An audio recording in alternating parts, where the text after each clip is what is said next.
Senator Ron Johnson from the great state of Wisconsin is here. Senator, how are you, sir? Morning, Mike. I'm doing well. How about yourself? Good. I'm looking at a map of Wisconsin right now. Why don't you guys claim that part of Michigan? You know what I mean? When did Michigan get that? And when can you guys take it back?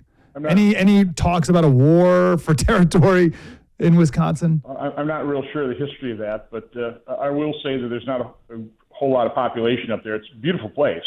They get a lot of snow. They get all the lake effect snow, kind of like Buffalo, New York. So it's a good place to go up and snowmobile and cross-country ski and that type of thing. But from the standpoint of electoral politics, I don't think it makes that big a difference. That is a concern, but I just feel like that's an arbitrary boundary that you guys naturally should take back over. But maybe when things settle down, we'll get I don't think anybody's going to go to war over the UP. I'm going there soon. I'm going there in a couple of weeks. It's beautiful, beautiful area. Senator, last time we chatted, you mentioned that you got into D.C.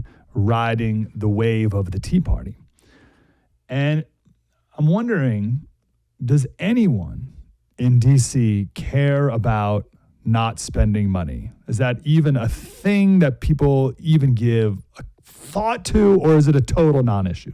Well, there's a few of us, but we are vastly outnumbered by members of the Uniparty who, listen, I've heard leaders basically say that show me one member of Congress who ever lost the election because they spent too much money. And the American public loves getting free money from the federal government. I'll have some of the most conservative people come into my office and claim that, well, this really isn't spending that we're asking for. This is actually an investment. And so people are just basically oblivious because we don't teach it in school. We certainly don't preach it through our news media. The disastrous consequences of fiscal irresponsibility. People are just they're not putting two and two together. They're not realizing, well, the reason your dollar today, the dollar that you started out with at the start of the Biden administration is only worth 83.8 cents today, is because of this massive deficit spending by the Uniparty. Now, I would argue, and I did vote for the first COVID relief package during the pandemic. We had to do something fast. We had to do something massive to give confidence that markets wouldn't collapse. But past that first CARES Act, I stopped voting for this because we were spending way too much money. The last thing we needed with the new administration, as the economy was roaring back after the pandemic recession, was to add trillions of dollars of more deficit spending. So I think we might have squeaked by into 2021, 2022 without massive inflation, even though we had spent a lot of deficit spending during the pandemic. But no doubt about the fact that the Biden administration, again, aided and abetted in some respects by members of the Republican Party, went on a spending spree. Now, the initial input was strictly partisan. That was all Democrats through reconciliation, spending trillions of dollars. But then we had the CHIPS Act, we had the Infrastructure Act, now we've got the Ukraine funding, which, have you noticed, the minute that was passed, people in the Biden administration were saying, well, we're not really sure that $61 billion is really going to be the deciding factor in winning the war for Ukraine. Listen, I wish I'd have been wrong. I wish those who voted for this would have been right that, hey, this is simple. Like Schumer said, this is simple. You give them $60 billion, Ukraine wins. If not, they lose. That was total BS. And he had to know it at the time. Well, of course, yeah. There's a Breitbart headline here about Zelensky. He says, we're working on fixing specific levels of support for this year and for the next 10 years, including armed support, blah, blah, blah, blah. So they're talking 10 years. Zelensky's out here talking about a 10-year military aid scheme. So this ain't going anywhere if they can last for 10 years, but more money from us. But just back to general spending in general. How will that mindset ever change? Not only among the people in D.C., but just the people of this country, that this spending is a massive problem and enough that would have to change Social Security and Medicare. How could that ever change? Well, I fear it's going to take a financial crisis. One of the things I pointed out, this was, I think, during the omnibus spending debate in December 2022, when we'd gone for, I'll tell you the story. I'm asking my Republican colleagues, anybody know how much the federal government spent in total last year? Nobody knew. I went out to the Washington Press. Anybody know how much the federal government spent in total? And one of the press members said, well, it was over $1 trillion. No, that's just discretionary spending. That's less than 30% of spending. I mean, total spending. The answer back then, I think, was $6.3 trillion. Now, this was only a couple of years after, in 2019, we'd only spent $4.4 trillion only. I mean, that's still a massive amount. But we went from 4.4 to last year, I think we spent $6.9 trillion. That's become our new baseline. But nobody in D.C. even knew how much in total we spent. I mean, we're supposed to be the board of directors of the world's largest financial entity. That's what the federal government is. And people here serving in Congress, the board of directors, they had no idea because 70% plus is on automatic pilot. So until we are faced with looking at the entire budget and understanding the massive, Rick Scott had a great analogy. He said, our population since 2019 has grown about 2%.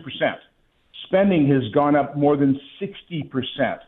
What's the justification for that? There is no justification for that. In the private sector, your family, you would never do anything like that, but because we're not constitutionally bound to balance our budget like most states are.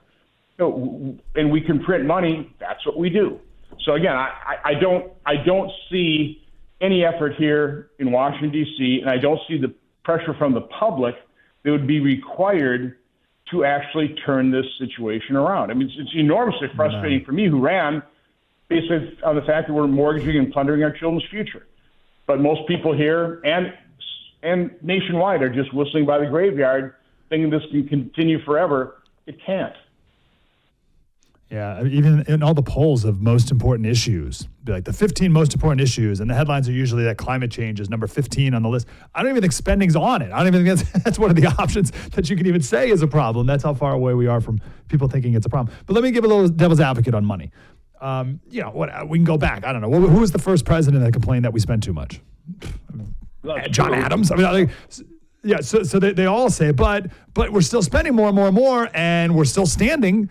So, you say whistling by the graveyard, maybe you're just making a whole bunch of something out of nothing. What's the big deal?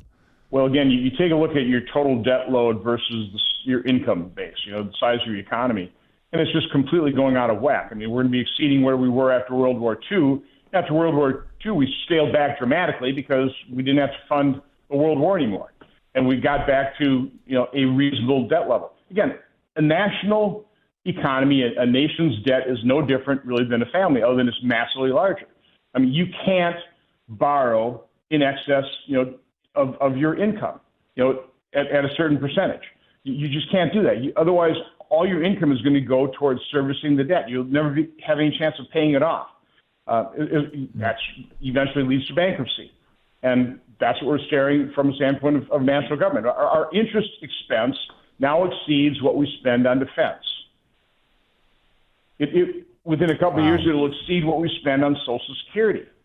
Just paying off interest, which, by the way, is the first mandatory spending.